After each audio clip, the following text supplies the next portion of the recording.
नमस्कार, मी उमा सरदेशमुख। मी आज कन्यादान या मालिकेविषयी, जी मालिका आयरिस प्रोडक्शनची गेली 2.5 वर्ष मी करते आहे, त्याबद्दल बोलणार आहे। आणि बोलणार आहे म्हणजे खरं तर 1-1.5 मिनिटात 2 मिनिटात खरंच बोलण्यासारखं नाही आहे। इतका प्रचंड आनंद या भूमिकेने मला दिला आहे। जेवढी प्रचंड भीती ही भूमिका करायच्या आधी मला वाटली होती, ती ग्रॅज्युअली इतकी कमी झाली।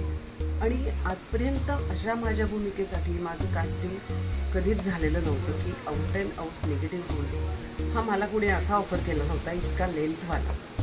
आणि यासाठी मी वैभव चिंचाळकर आणि मनीष विद्याजी यांचे खूप आभार मानते, कारण त्यांनी हे कास्ट केल्यामुळे मला ही मजा घेता आली या भूमिकेची। आणि दुसरं, मी स्वतःला नशीबवान अशासाठी समजते की एका भूमिकेमध्ये तुम्हाला कम्प्लिटली निगेटिव्ह कॅरेक्टर करता येतं,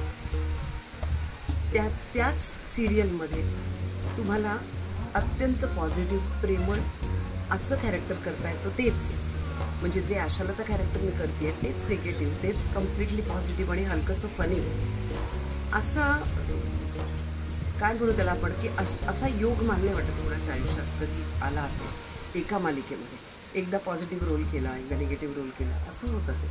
पण यासाठी मी संपूर्ण आभार आयरिस प्रोडक्शनचे मानते, वैभवचे मानते की खरोखर मला इतका सुंदर रोल तुम्ही दिला, इतकी सुंदर भूमिका दिली।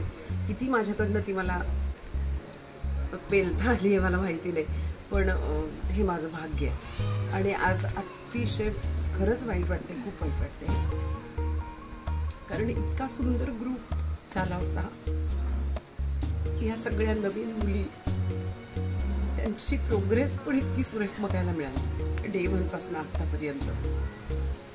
संपूर्ण टीम, प्रोडक्शन टीम, कॅमेरा, म्हणजे आर्टची टीम, स्पॉट दादांपासून सगळ्यांना जीव लागलेला आहे, डिरेक्शन टीम। आणि आता आज खूप वाईट वाटतंय की सिरियल संपते, मनापासून वाईट वाटते। पण अशीच सुंदर सिरियल आणि सुंदर भूमिका मिळून मी तुमच्यासमोर परत येईल।